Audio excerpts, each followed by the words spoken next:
La escasez. La escasez es el problema fundamental de la economía. Según la ciencia económica, los recursos materiales son limitados y la capacidad para producirlos también, mientras que los deseos y las necesidades humanas son limitadas. La escasez, entonces, es la interrelación entre esas necesidades y los recursos disponibles. En el marketing y los recursos humanos, una necesidad para una persona es una sensación de carencia unida al deseo de satisfacerla. Por ejemplo, la sed, el hambre y el frío son sensaciones que indican la necesidad fisiológica de agua, alimento y calor, respectivamente. Servicio. Un servicio en el ámbito económico es la acción o conjunto de actividades destinadas a satisfacer una determinada necesidad de los clientes, brindando un producto inmaterial y personalizado. En definitiva, el significado de servicio es tan amplio como importante. Buenas tardes, yo voy a exponer sobre el coste de oportunidad. Coste de oportunidad. El coste de oportunidad es el coste de la alternativa a la que renunciamos cuando tomamos una determinada decisión, incluyendo los beneficios que podríamos haber obtenido de haber escogido la opción alternativa. Por lo tanto, el coste de oportunidad son aquellos recursos que dejamos de percibir o que representan un coste por el hecho de no haber elegido la mejor alternativa posible cuando se tienen unos recursos limitados, generalmente dinero y tiempo. El término coste de oportunidad también es denominado como el valor de la mejor opción no seleccionada. En nuestra vida tenemos que tomar decisiones constantemente para cualquier asunto, más si caben las relacionadas con el dinero. Por ejemplo, imaginemos que tenemos 10 euros y tenemos varias alternativas para gastarlos. Ir al cine, dar un paseo por el parque y ahorrarlos cenar o cenar afuera. El coste de oportunidad va a ser el beneficiado que nos podría reportar la alternativa a la que hemos renunciado, fundamentalmente la del valor mayor.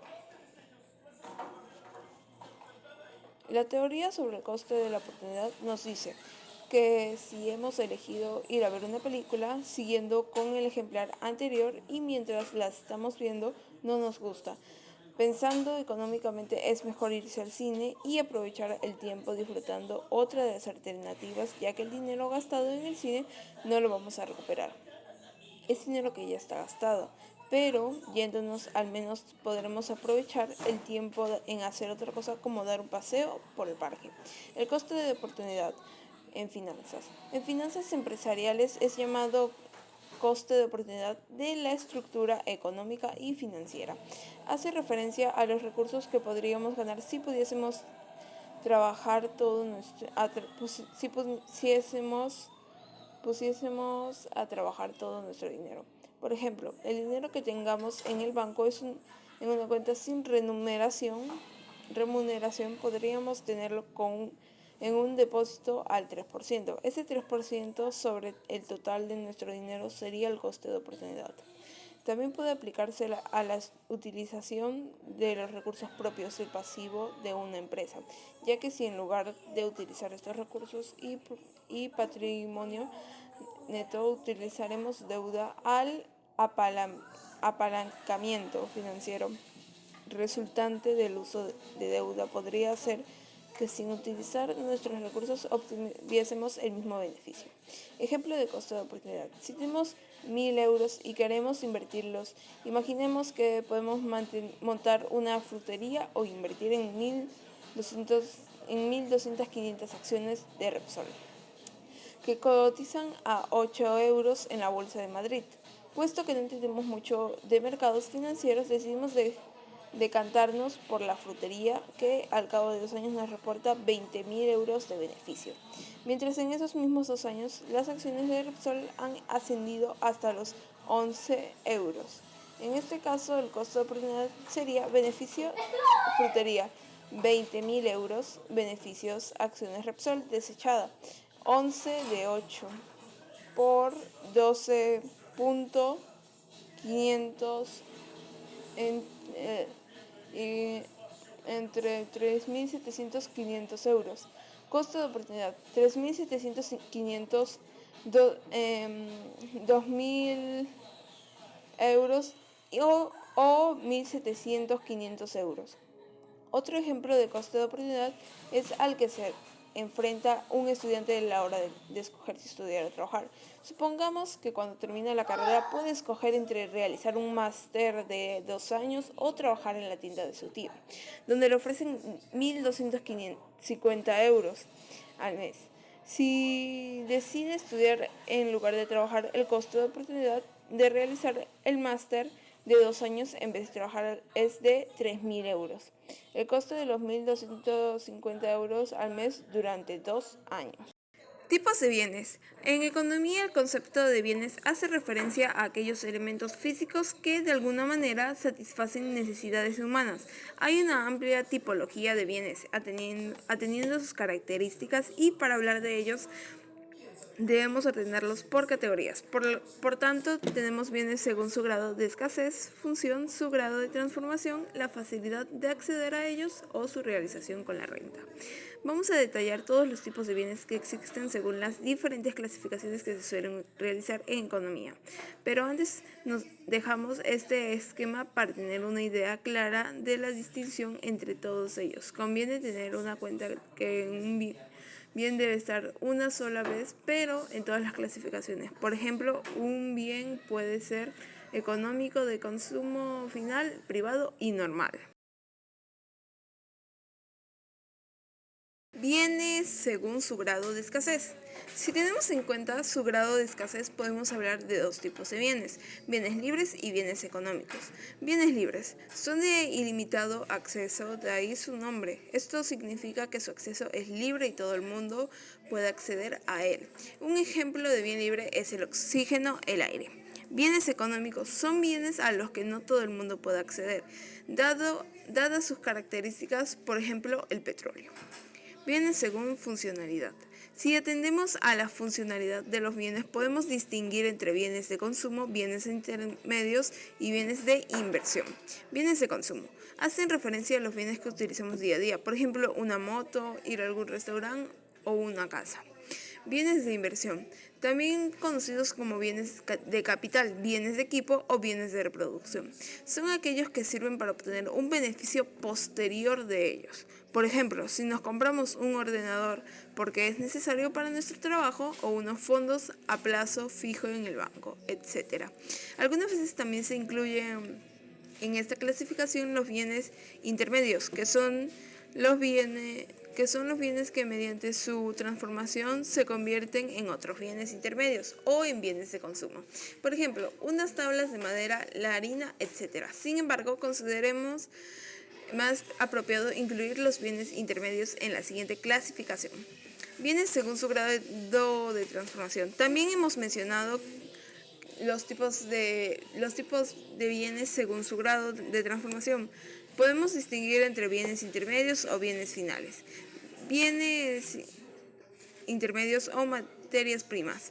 Son bienes que se utilizan para producir otro tipo de bienes, es decir, su vida no está acabada en el ciclo productivo. Por ejemplo, la harina, ya que después nos servirá para producir pan.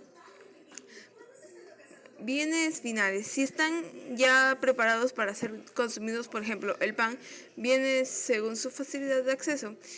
También podemos distinguir los bienes según la facilidad para acceder a ellos. Podemos diferenciar entre bienes públicos, privados y de propiedad privada. Bienes públicos son los más accesibles porque pertenecen a la sociedad en general. Por ejemplo, un colegio, bienes privados son los menos accesibles. ¿Por qué? Porque solo pueden ser utilizados por sus dueños, por ejemplo, una casa. Bienes de propiedad privada son bienes de dueños particulares, pero destinados a ser utilizados por el público en general, como por ejemplo un hotel. Bienes según la renta. Finalmente, una de las distinciones más importantes son los bienes según la renta, es decir, la demanda de bienes según la renta disponible. Podemos diferenciar en este apartado entre bienes normales y bienes inferiores. Bienes normales. Su demanda aumenta porque aumenta la renta de las personas. Se da en la mayoría de los bienes. Por ejemplo, unos zapatos. Dentro de los bienes normales debemos distinguir otros dos tipos: los bienes de lujo o superiores y los bienes inferiores. Bienes de lujo o superiores. Su demanda aumenta de manera más rápida que lo que hace la renta de los consumidores. Se da sobre todo en los servicios ocios. Los bienes de primera necesidad. Su demanda crece a un ritmo menor al que lo hace la renta de los consumidores. Por ejemplo, el pan. Bienes inferiores son aquellos cuya demanda disminuye mientras que la renta de los consumidores aumenta. Esto se da porque al tener más renta los consumidores prefieren productos de mayor calidad. Por ejemplo, la comida rápida, los coches de segunda mano, etc. Poder adquisitivo. El poder adquisitivo, poder de compra o capacidad de compra. Los individuos, las empresas o los países emplean sus recursos para satisfacer las necesidades que tienen. La relación entre el precio que se paga por ellas y el nivel de recursos que se posee es conocida como poder adquisitivo y necesidades. Es importante tener en cuenta la idea básica que hay tras esta definición. Tendremos mayor poder adquisitivo cuantas más necesidades podamos cubrir con una determinada cantidad de dinero. Para ello debemos definir la situación en que nos encontramos o, en otras palabras, el valor de la moneda con la que estamos comprando. De lo anterior podemos observar que la medición de poder adquisitivo es una buena herramienta a la hora de establecer comparaciones entre sujetos de diferentes países o de distintos periodos de tiempo. Su poder adquisitivo, esto se sucederá si sus ingresos, salario, inversiones y otros tipos de recursos nos han crecido al mismo ritmo que los precios. Ejemplo de poder adquisitivo. Por ejemplo, supongamos que nuestro amigo Miguel tiene un sueldo de 1.000 euros y gasta en su cesta de la compra mensual 200. Si España, su país, sufre una inflación que provoca una subida de los precios en alimentos, la misma cesta que Miguel solía adquirir ahora tiene un valor de 230 euros. Observamos que con la nómina mileurista de Miguel, ahora podrá adquirir menos productos. Si deciden gastar 200 euros en su compra, otra alternativa es aumentar su cantidad destinada a lo mismo. En resumen, su poder adquisitivo habrá decrecido. Buenas noches, profesora. Hoy les voy a presentar mis 3 temas, que son la economía, la producción y la inflación. Empezando por la economía. La economía es la ciencia social que estudia cómo las familias, empresas y gobiernos organizan los recursos disponibles que suelen estar escasos para satisfacer las diferentes necesidades y así tener mayor bienestar. En ello incluye su área de producción, distribución y comercio. Seguidamente sigo con el tema de la producción.